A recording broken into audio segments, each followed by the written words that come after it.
Good evening. Good evening. I'm Sean P. I'm Big Root. And we're the brothers.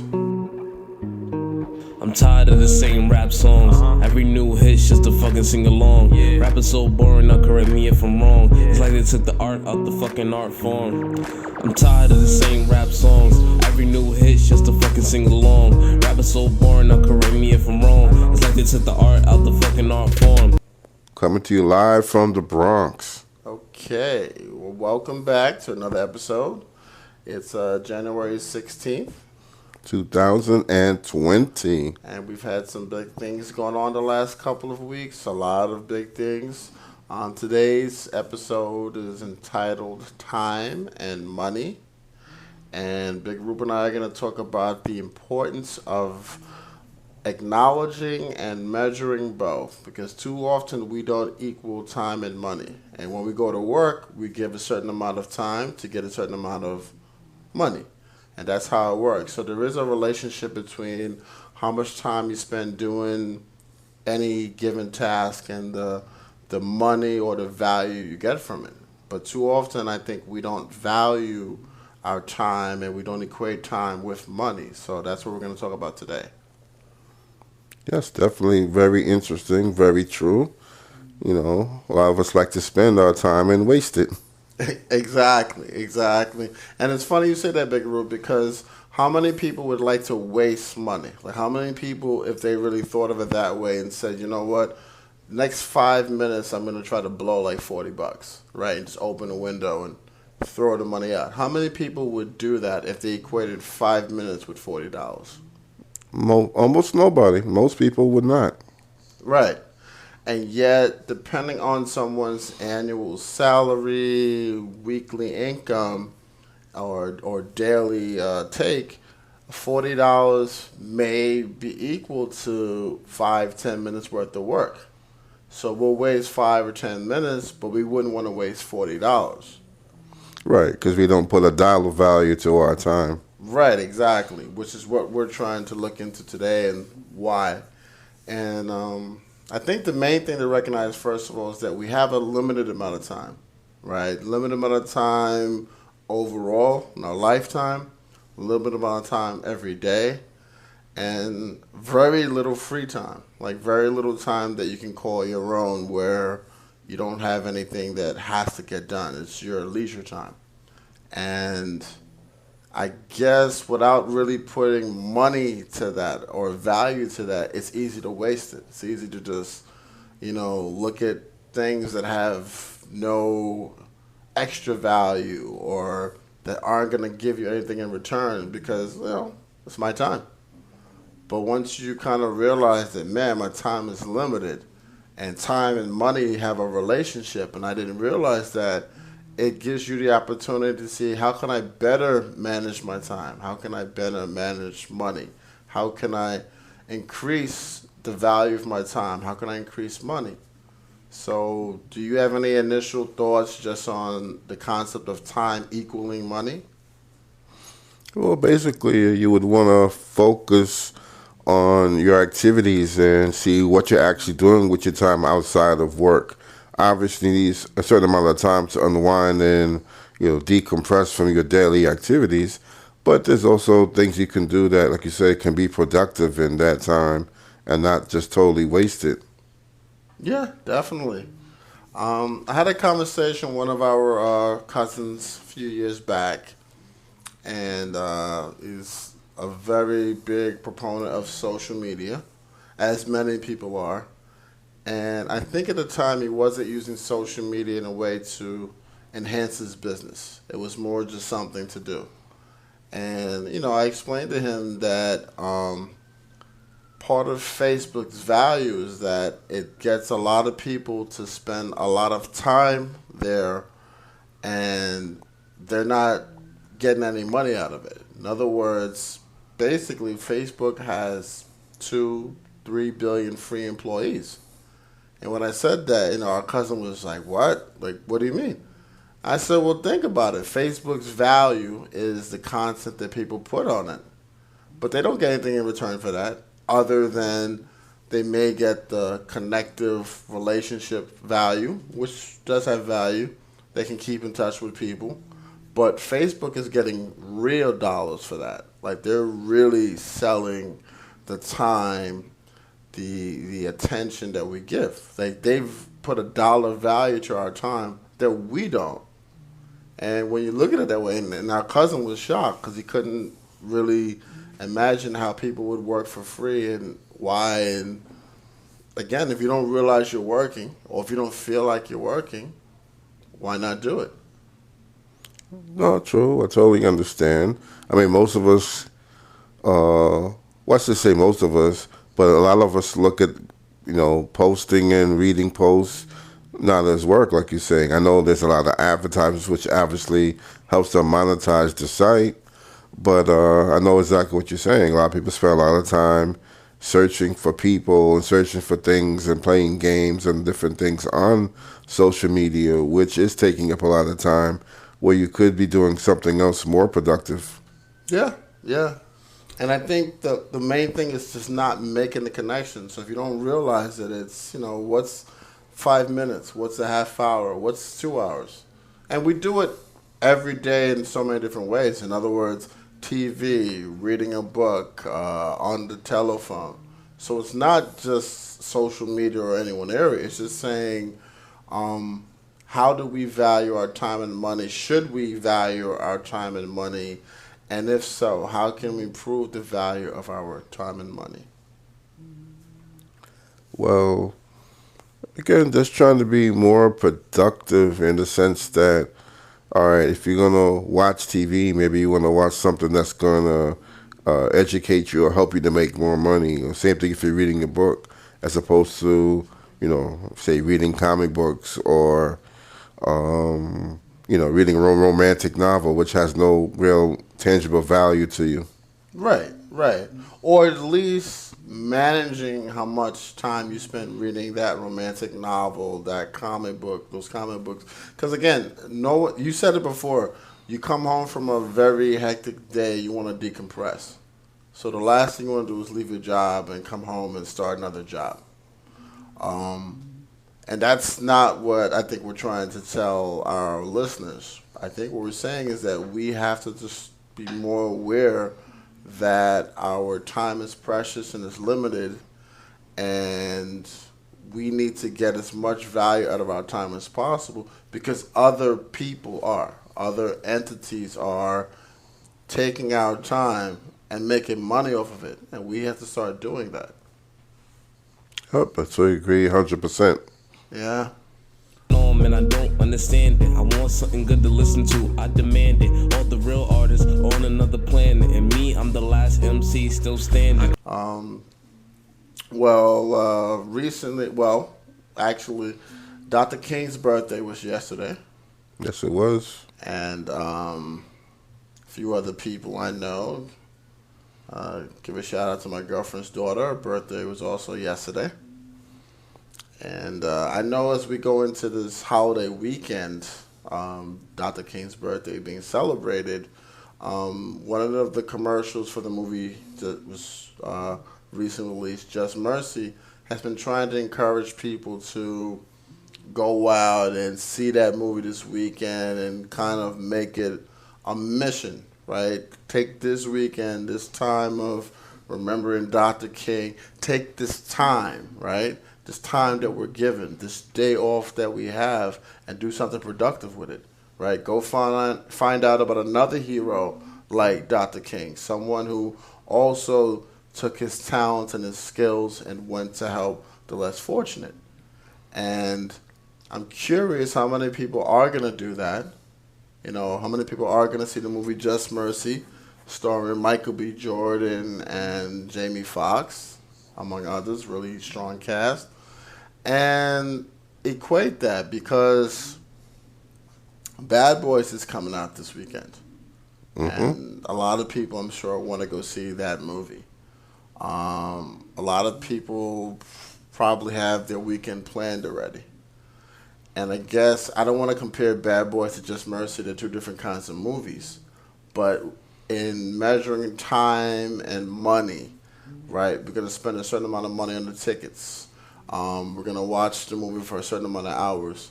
Which of those two movies would probably give its viewer more value? Well, it depends on what the viewer is looking for. If they're looking for comedic relief and something to watch that's not signifies what's going on in the world and just to step out of reality, you're going to watch Bad Boys. If you want something more constructive, informative, and a piece of American history, then you would see Just Mercy. Okay, and I think that's a very great way of breaking it down because it's true. And I could say, or part of me wants to say that this minimal value, the comedic value. In other words, of course, laughing, everything has value. So I'm not going to try to say that, but of course, laughing makes people feel good, right? And of course, sometimes turning off our brains and not thinking about things makes us feel good. So I'm not going to say there's no value to it, but you have 2 hours, you have two movies. One movie is fictional about cops that do things that don't relate to the real world at all. And if anybody's seen the first two Bad Boy movies, they know that it doesn't mirror reality. It's not meant to. And then you could spend 2 hours watching this movie that is a true life story, that is about a negative event that happened to someone that someone else took their time and effort to help. And it may give real life lessons that can apply to other people. So when you look at it that way, you put it on a scale, which one has more value? Which one gives you more value for your money, for your time? Well, you put it that way, you would probably lean towards Just Mercy as having that type of effect. Okay. And taking that concept and then projecting it out further, should we not approach our lives that way? And again, not to become robotic in everything you do, but should we not start to really assess the value of our time and how can we get more information of value? Because I think what you said before is true. You said it at the beginning of the episode that people like to waste time, right? And we get it. You're tired. Sometimes you don't want to do anything. But I think if we did any real analysis, we see that we spend much more wasted time than many of us realize. We're not really productive. And I think one thing that's very tragic, I think many of us work harder on our jobs for other people than we do for ourselves. We'll go to work and we'll give it all and come home and give it none or minimal. Now, granted, we don't pay ourselves, and I think that's where it becomes a dilemma, right? I'm getting paid to go to work. I'm not getting paid to do this thing. And I think that's part of the trap, whereas if we never find the value in working for ourselves, then we'll always work for somebody else.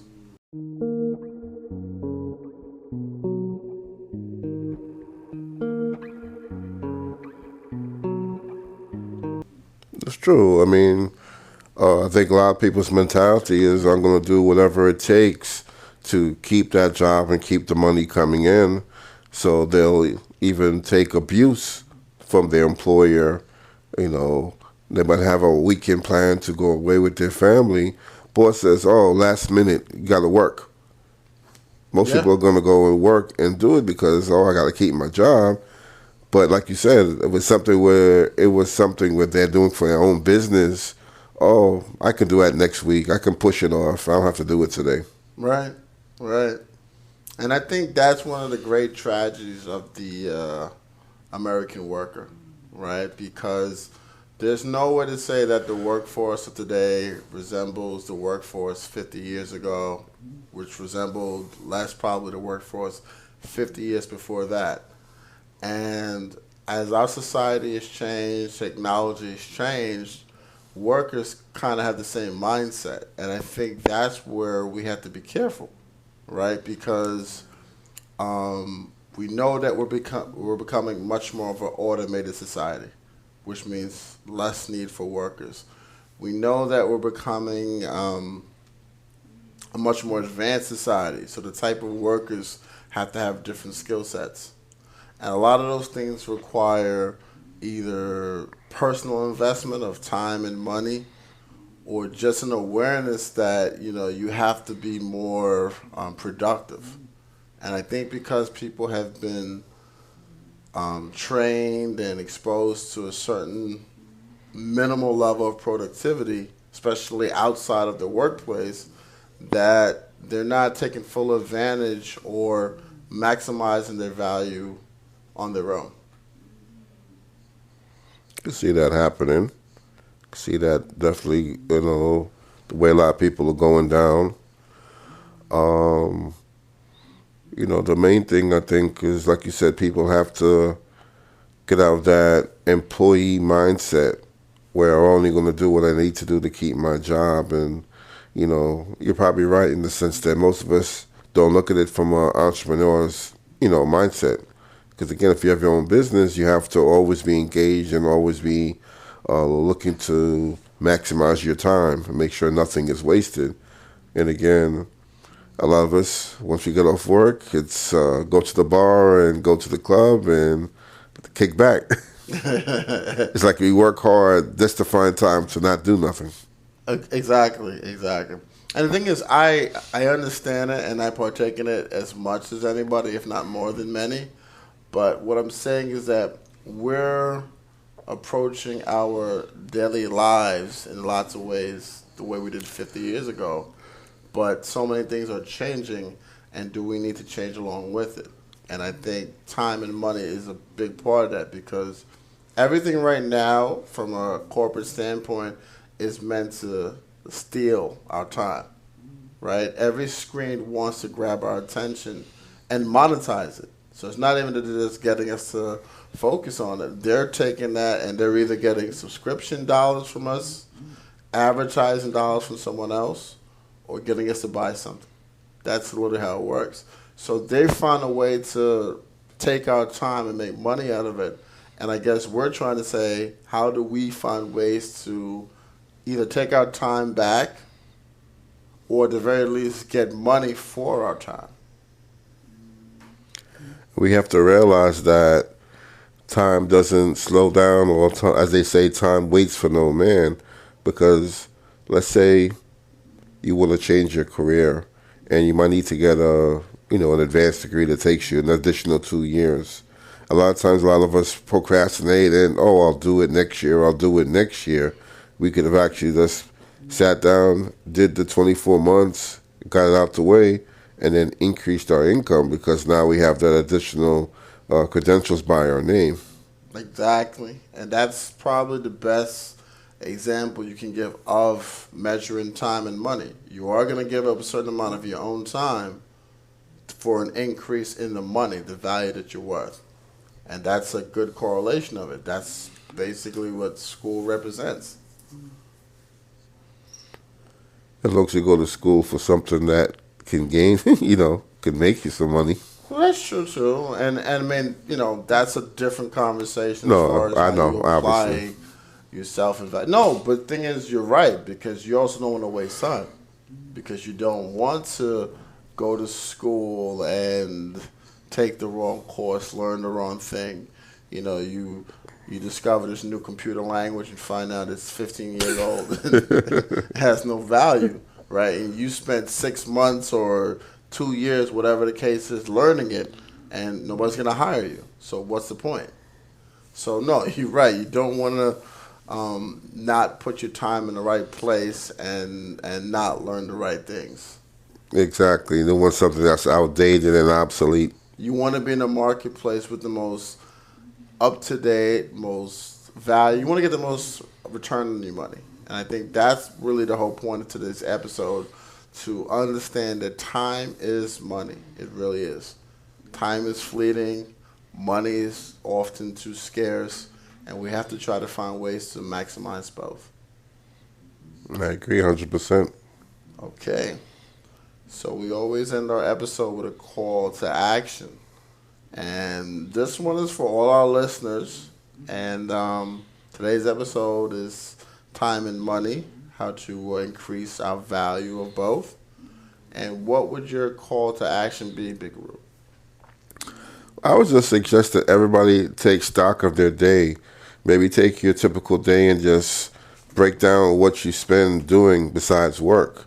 And you can see areas where you can probably be more efficient with your time. If you're spending 5 hours on social media, 2 hours on playing video games, an hour reading a trashy novel, not saying that to cut everything out, but maybe you can reallocate maybe an hour to exercise or an hour to do something that's more productive in whatever your long-term goals are. I think that's excellent. That's, in fact, I'm going to write that down myself because you're right. Time allocation is essential, and without doing it, it's impossible to know how much time you waste and how much time you can get back. So yeah, that's a really good one, and I'm definitely going to apply that myself. And I think my call to action for our listeners would be to just actually put a value on your time, to see what it is you actually gain from anything you do. And same thing as you, basically, to chart it, to break it down, but to actually determine the value. Because I think when you realize what you're wasting time on, right? Like I know sometimes I'll have communications that are going nowhere, and I'll engage in it, longer than I should. But I know this. It's not that I'm not aware of it. I know this. And that's something I'm going to kind of curtail because I'm like, you know what? I only have X number of hours in a day. I know I need to do this. So let me get it done. And then if I want to have, like you said, some leisure time or waste time, it's not as bad because, you get it done.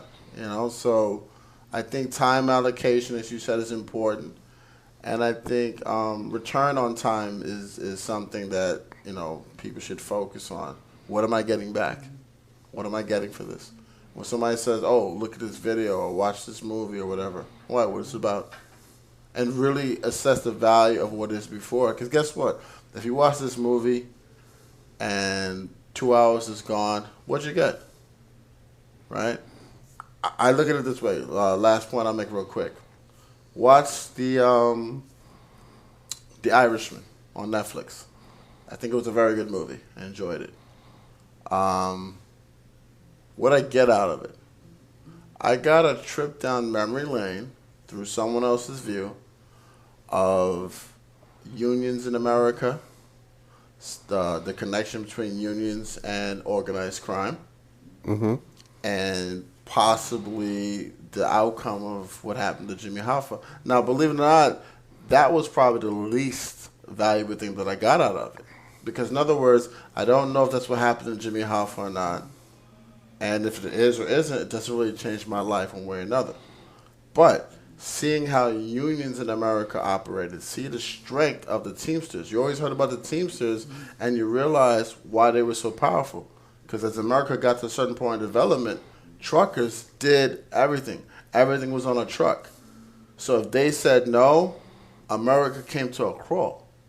That's why they had so much power. That's why people were so much behind Jimmy Hoffa, because he controlled everything traveling around the country.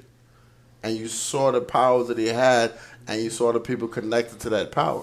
So believe it or not, watching The Irishman, to me, did show you the value, right? It did show you this value to certain occupations in this country. It's value in knowing how to get certain occupations, certain jobs, right?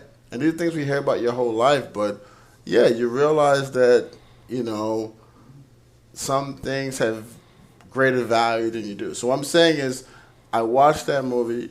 Somebody might say it's a waste of time, but there was something that I learned from it. It's something tangible. Right. So before someone says watch something, right? And again, not saying everything has to have a learning value to it, but yeah, I'm a lot more selective about my time now. Like, no, I'm good. That's a really good TV show. That's okay. Because I have 3 or 4 other things that I need to do. And instead of giving up more time to this, I'll just let it go. Yeah, that's a good point.